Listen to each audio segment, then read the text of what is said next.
ecuatoriano, buscando la verdad y abogando por la unidad nacional en pro de la paz y la seguridad en el Ecuador. Queremos saludar al exministro de Energía, ingeniero Iván Rodríguez. Lo invitamos para que nos ilustre sobre lo que viviera el país ayer con este apagón casi generalizado. ¿Por qué llegamos a esto? ¿Cuáles son los motivos? ¿O volvemos a hablar de lo mismo?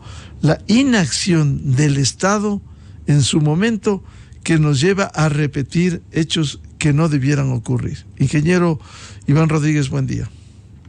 Muy buenos días, muchas gracias por la oportunidad. Lo que sucedió ayer realmente es inexplicable, no debió haber sucedido. Que yo recuerde, por lo menos 30 años atrás no había un blackout, y con todo lo que ha implementado el SENACE en el sistema eléctrico, realmente llama la atención. Existen los procedimientos, los dispositivos necesarios para solucionar este problema cuando existe, sea un exceso de carga o un cortocircuito o una falla de cualquier tipo, ¿no? Es algo que usted tenga ya un cortocircuito muy fuerte en una línea muy importante, pero yo al menos no tengo una información oficial de lo que sucedió. Pero, por ejemplo, si usted tiene exceso de demanda, existen los dispositivos que rechazan ese exceso de demanda y permiten al sistema funcionar normalmente, ¿no? Y yo creo que todos los días ocurren fallas y todos los días pues actúa el sistema. Lo de ayer fue inexplicable, según tengo alguna versión no oficial, de que hubo fallas en cascada de los dispositivos de protección, lo cual me hace pensar que es necesario una auditoría técnica, ¿no? Es decir, no solamente recibir esa información de parte del SENACE, sino tener una especie de observatorio que lo sugerimos nosotros hace varios meses. Cuando hablo de nosotros, hablo de la Cámara de Construcción de Guayaquil. Sugerimos hace algún tiempo que existan grupos de trabajo o comisiones o observatorios o como quiera llamarse, que le permita al sector privado, al sector productivo, a la academia, formar parte de estos grupos y estar enterado de cuáles son los problemas. Porque lo de ayer fue algo puntual, perdimos 3 horas de energía, pero nadie nos asegura que esto no vuelva a ocurrir en cualquier momento o que en el mes de octubre, que viene el estiaje, tengamos problemas de generación. Según un informe del SENACE, es posible que tengamos una necesidad de 1000 megavatios, y hasta lo que yo conozco no se están tomando las decisiones, o si se tomaron las decisiones, no se las está cumpliendo. Me refiero, por ejemplo, a Termogas Machala, ¿no? Usted tiene en este momento 60 megavatios, las gestiones son muy lentas. He averiguado cuál es la situación en Termogas y me dicen que no se mueve nada, que hay diferencias de criterio entre los funcionarios de CELEC y Termogas Machala. Usted podría tener en el transcurso de los próximos 12 meses subir de 60 megavatios a 347 megavatios y en 18 meses tener funcionando todo Termogas, 457 megavatios, pero hasta lo que yo conozco no se toman las decisiones. Existe una normativa legal que se llama Reglamento de Asociatividad, que permite al sector privado hacer inversiones, porque el Estado no cuenta con los recursos económicos. Eso no quiere decir privatizar el sector. Le pongo un ejemplo. Si una compañía inmobiliaria quiere desarrollar un proyecto, ¿no?, lo primero que tiene que hacer es pedir factibilidad de servicio, y este no existe porque las capacidades de los transformadores están full, completamente, ¿no? De tal manera que no hay energía disponible para los nuevos proyectos. ¿Qué es lo que quiere la empresa privada? Financiar esos proyectos y buscar el mecanismo de recuperación de esa inversión, ¿no? Pero no para al sector productivo. Iluminación LED, por ejemplo. Si usted cambiara la iluminación de CENEL, que son como 900.000 luminarias, usted libera 100 megavatios del sistema y tiene un ahorro de más de 60 millones de dólares por costos operativos, costos de mantenimiento y ahorro de energía. ¿Qué es lo que hace falta para que haya esa licitación? La normativa legal. Inicialmente fue aprobada en el 2022, se la está actualizando, pero depende del ministerio, depende de la agencia de regulación y todo está parado.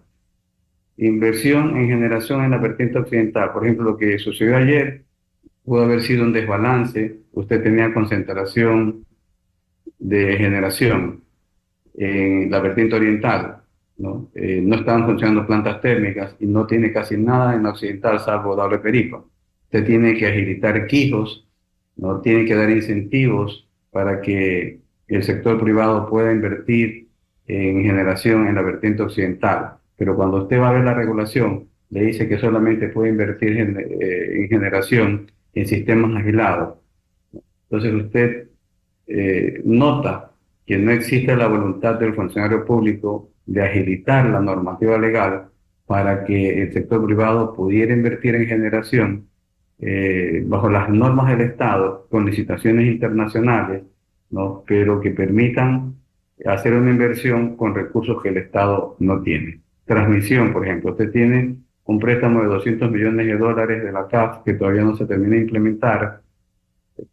Ese préstamo sirve para construir líneas que abastecerían no más allá del 20% de la demanda del sector camaronero y agricultor de la costa.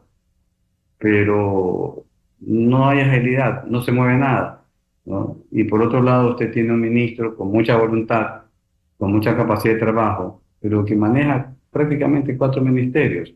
Usted tiene una producción petrolera en declive, tiene problemas grandes en el sector minero, ¿no? Y el sector eléctrico es lo que es en este momento. Hace pocos días tuvimos problemas de racionamiento, finalmente no hubo porque se compró energía a Colombia, pero los problemas tenían que ver con exceso de agua, es decir, o falta agua, o hay excedentes de agua, o falla el sistema. Eso quiere decir que usted necesita una auditoría técnica del sistema, pero tiene que ser no solamente dependiendo del sector público, sino que mi sugerencia es que haya algún tipo de observatorio en que la academia y el sector privado puedan enterarse de los problemas y así transparentar la situación y hacer una hoja de ruta, ¿no? Porque si seguimos conversando mensualmente o cada 2 meses sobre estos problemas, no solucionamos nada si es que no toman las decisiones Claro, que precisamente, corresponden. ingeniero Iván Rodríguez, si debiera hacerse, como usted señala, auditoría técnica del sistema, ¿cómo evitar que se repitan estos hechos, estos apagones generalizados? Para solucionar el problema usted necesita conocerlo. Para conocerlo necesita transparentar la información. ¿Qué es lo que nosotros conocemos? Lo que dice el SENACE al señor ministro, ¿no? Pero hasta ahí, ¿no? De tal manera que yo creo que es necesario que el sector productivo, la academia, tengan acceso a su información y la validen y tomar las decisiones que correspondan. Porque 3 horas sin energía ya yo creo que sobrepasa cualquier estimación posible. Entonces, ya lo de ayer, que falla un sistema, yo no tengo información oficial, pero supuestamente había una sobrecarga en una línea y hubo falla de los dispositivos de protección en cascada. Eso no puede ocurrir. Que yo sepa, por lo menos en los últimos 30 años no ha habido. Y se supone que SENACE ha implementado toda la protección técnica necesaria para que esto no ocurra. Entonces, es necesario, si usted me dice cuál es la solución es conocer el problema, ¿no? O sea, no podemos inventarnos nada, es transparentar la información, ¿no? Pero yo no conozco de algún informe oficial del SENACE al respecto, puede ser que exista, yo no lo conozco por lo menos, ¿no? Pero lo importante es conocerlo y validarlo.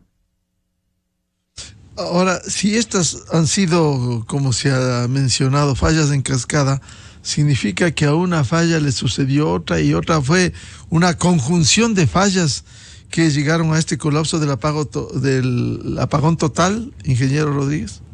Correcto, y eso no debería ocurrir. Puede hacer, podría pensar yo que fue una falla humana, pero estoy especulando. Y lo mejor para no especular y encontrar una solución es que se transparente la información para ver si efectivamente eso ocurrió, por qué ocurrió, si alguien tomó una decisión que no correspondía porque estimamos que el sistema de protección del SENACE es automático. Es decir, no es que depende de una persona que diga cierra esta válvula o cierra este sistema de protección. No funciona así, eso es automático.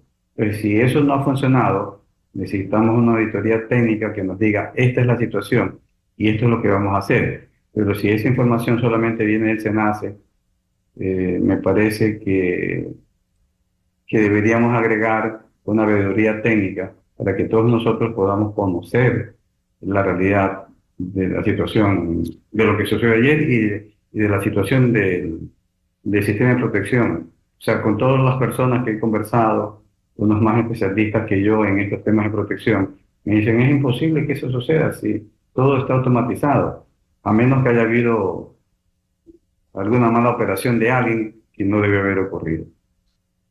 Y esto requiere también, pensando al mediano y largo plazo, mayor inversión en el sector, a sabiendas de que hay escasos recursos, o aquí se ha denostado a la inversión extranjera. Mire, lo que usted dice es absolutamente importante, ¿no? El Estado no cuenta con los recursos. Entonces usted necesita tener una norma legal que le permita al sector privado realizar las inversiones. Y no quiere decir que usted va a contratar directamente con la empresa privada, sino que va a entrar en un proceso de licitación. Y le pongo un ejemplo. Reglamento de asociatividad de CENEL, que fue aprobado en el 2022. Hablando con los funcionarios de CENEL, me dicen que hay que actualizar porque el sector privado está tomando muchos riesgos y es necesario que el sector público también tome esos riesgos. Yo he venido conversando ya, creo, año y medio sobre este tema del reglamento de asociatividad. ¿Qué permitiría este reglamento? Que la empresa privada invierta, por ejemplo, en transformadores. Aquí en la zona de Guayaquil, de Milagro, de Santa Elena, de Durán, de Daule, usted no puede desarrollar proyectos en cualquier parte de esa zona porque los transformadores están trabajando a plena capacidad. Entonces, usted, cuando va a desarrollar un proyecto inmobiliario, lo primero que hace pues es ver si la cantidad de usuarios que usted va a tener para poder vender su proyecto. Pero ahora es más importante el proyecto de prefactibilidad del servicio eléctrico. Y normalmente CENEL le dice, no tenemos capacidad. Entonces, medio en broma, medio en serio, alguien me decía, tengo que salir de Guayaquil e irme a construir en San Borondón, porque en San Borondón tengo que buscar algún transformador que tenga capacidad. ¿Qué es lo que se requiere? La empresa privada está dispuesta a hacer el financiamiento de esos transformadores para que se puedan desarrollar esos proyectos inmobiliarios. Porque el tema servicio eléctrico no solamente es generación. Alumbrado LED, por ejemplo. Si usted hace una licitación para el cambio de las luminarias de CENEL, que son 900.000 luminarias, usted libera 100 megavatios y tiene un ahorro de más de 60 millones de dólares por año en lo que respecta a ahorro de energía y ahorro en mantenimiento y costos operativos, ¿no?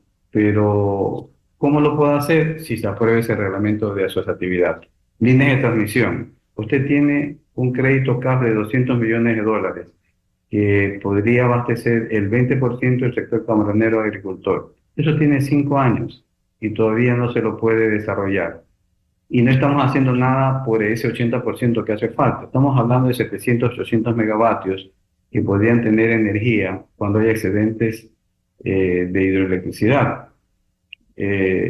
¿Cómo trabajan esas compañías? Con diésel, ¿no? Entonces, por ejemplo, usted tiene nombramientos en las empresas públicas sorpresivos, ¿no? Y nadie entiende cómo ciertos funcionarios están ocupando esos cargos. La única conclusión es que existen compromisos políticos de parte del Ejecutivo que tiene que cumplirlos. En lo que respecta a la generación térmica, usted tiene plantas térmicas de 40 y 50 años aquí en la zona de la costa, ¿no? Usted no va a reparar, pues si usted tiene un carro de 40 o 50 años, ¿qué es lo que usted hace? Va a tratar de comprarse uno nuevo. ¿Cómo? Existe financiamiento. ¿Qué es lo que requiere el que le financia? Que le asegure el pago. Existen los fideicomisos adecuados. Es decir, usted tiene los mecanismos para comprar generación, por lo menos 500 megavatios. ¿Qué es lo que sucede? ¿Por qué la gente se opone? porque el negocio está en la venta de repuestos. Usted tiene que dar incentivos de instalación de centrales en la vertiente occidental, porque parte del problema pudo haber sido que usted tiene un desbalance y tiene mucha concentración en la vertiente oriental, ¿no? Pero si usted tiene mucha concentración de generación en la vertiente oriental, no tiene las plantas térmicas en la costa y no invierte en generación hidroeléctrica en la vertiente occidental, este problema pues se va a agravar porque usted sigue construyendo en la vertiente oriental y no da ningún incentivo para construir en la vertiente occidental. Es decir, hay muchas cosas que se pueden hacer. Termogas Machala, por ejemplo. Lo que yo sepa, seguimos con los 60 megavatios y ningún proceso en firme. Usted en 12 meses podría tener 340 megavatios, en 18 meses 450 megavatios, que es en esta zona. Pero no hay agilidad en esos temas. Claro, temas pendientes que deben llevarse a cabo para terminar esta incertidumbre que genera la falta de una política que permita dar certidumbre en el país. Al ingeniero Iván Rodríguez, exministro de Energía, gracias por la participación en la revista de Opinión Democracia. Muchas gracias a usted. Con esto cerramos la jornada de entrevistas y debates, la opinión diversa y libre en la revista de Opinión Democracia. Les recomendamos, ya vienen en ExaFM, Show de la Papaya, y a los miles de seguidores de la revista de Opinión Democracia les deseamos un feliz jueves a todos. Muy buen día. La revista de Opinión Democracia, buscando la verdad en todas partes. Inicio de espacio promocional y publicitario. Papá gana